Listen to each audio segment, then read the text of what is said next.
First of all, this is a fantastic deal. So they're getting a total cash consideration of 130 million.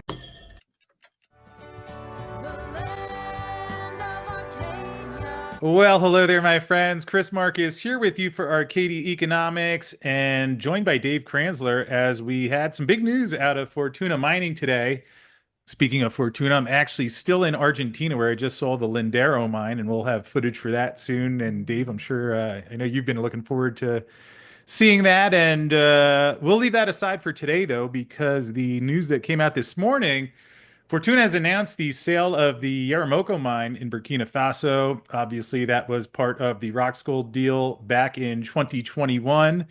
And before I hand it over to you, Dave, just I'll read the quote from Jorge Ganoza, who obviously is the CEO of Fortuna and we have on the show pretty regularly.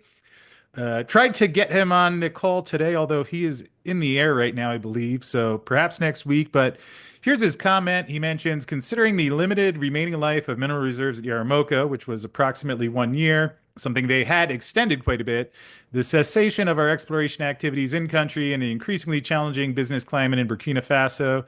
This transaction represents a prudent exit that optimizes value, avoids approximately 20 million in future mine closure liabilities, and provides Fortuna with additional liquidity as we pursue opportunities more closely aligned with our strategic objectives. And we believe that Soleil, as a private local company, is well positioned to continue operations at the Yaramoko mine to the benefit of all employees and local stakeholders. So that's from Jorge. And Dave, perhaps you could walk us through the terms of the deal and explain what happened here, and of course, share any thoughts that you have. Sure. First of all, this is a fantastic deal. I spoke to Carlos briefly, who was rushing for the airport.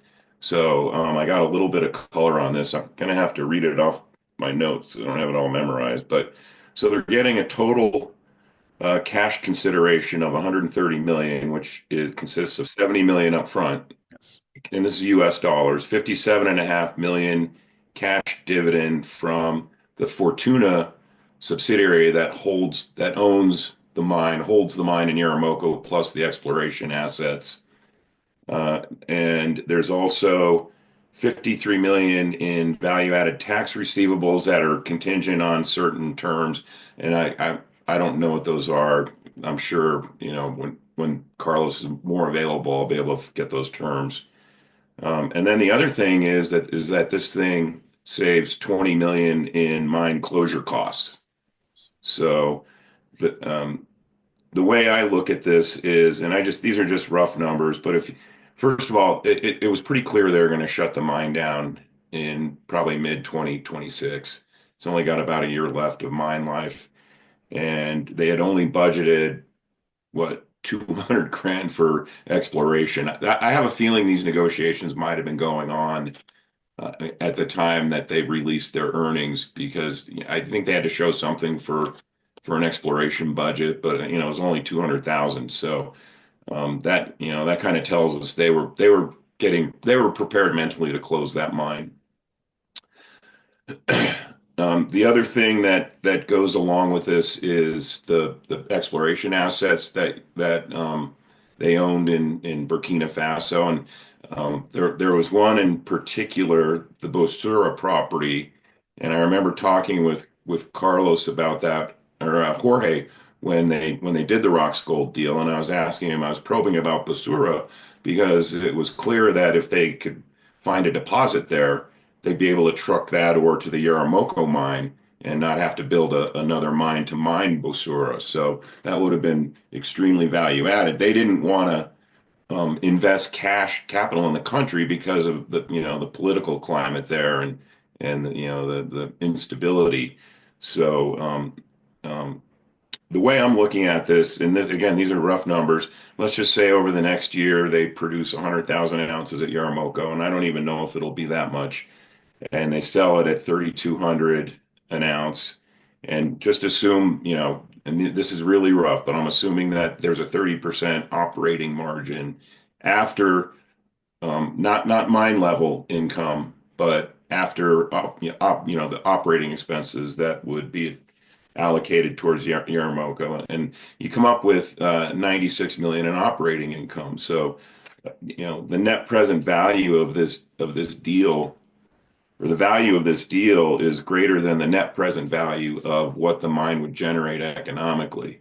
Now, the reason why I think they're getting such a good price for this is that the entity that buys it is operates in Yaramoko, so it's clear that they know how to navigate the political situation there, and they have other mines in Yaramoko, and I mean, yeah, in Burkina Faso, and they're assuming that they're going to be able to find a meaningful deposit at Bosura, and that actually increases the value of the Yaramoko mine. But again, Fortuna didn't want to invest a lot of capital in the country, understandably. So the other thing that they're going to do is this gives them a lot more cash, and they're going to expedite the advancement of Diamba Sud. They think they can be in a position to make a construction decision at the end of this year. It's going to require, being confident that they have at least 1 million ounces of gold. I'm sure they do on that property. And then it'll be a similar construction timeline as Séguéla was, so 18 months roughly. Okay, makes a lot of sense. And yes, one question there. Obviously, you talked about how a lot of that can be reallocated towards Diamba Sud, moving things forward a little bit more quickly there. And I'll be clear, this is not anything that the company said, but just in your own opinion as an analyst, or perhaps what you'd like to see as a shareholder. Obviously, the mining stock market, even with the almost $3,300 gold that we have today, still a little bit on the depressed side. Do you think it will be more of a focus just on internal operations, or do you think this facilitates perhaps picking up another property at some point? A really, really good question. And what it does is it gives them a lot more cash and flexibility so that they can move quickly on any acquisition opportunities that they see that they really like. And he said they're going to spend a lot of capital looking around for that opportunity. And what they like is they like coastal countries in Western Africa. They like Argentina. Don't assume that means they're gonna buy Abra Silver. I'm almost positive they wouldn't. That mine doesn't, or that project doesn't really fit what they look for and look to do.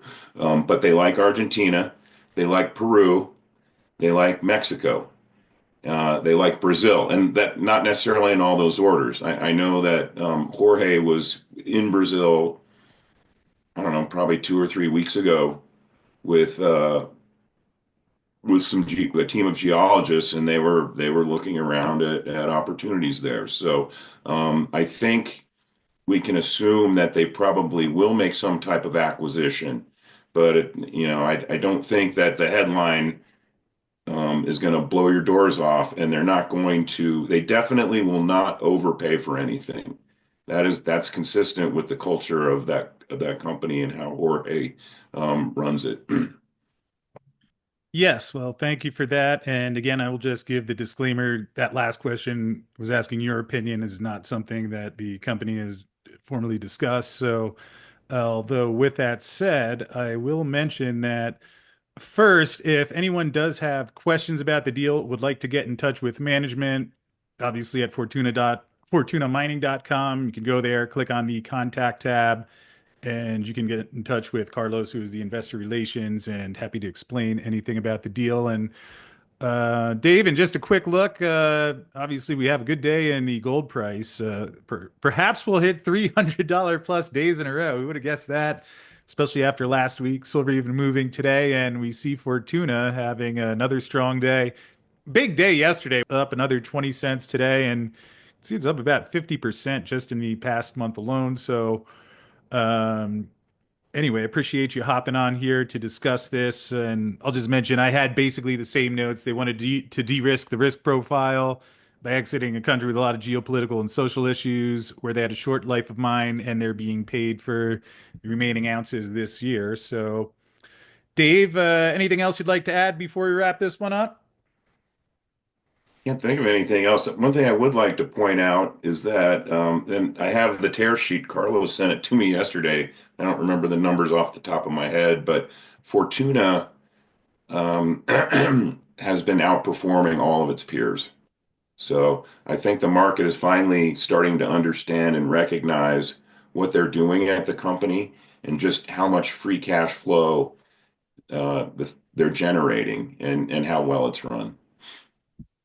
And again, I know you already answered this, but I'll just say it in a different way. As a shareholder, it sounds like you're quite pleased with this deal.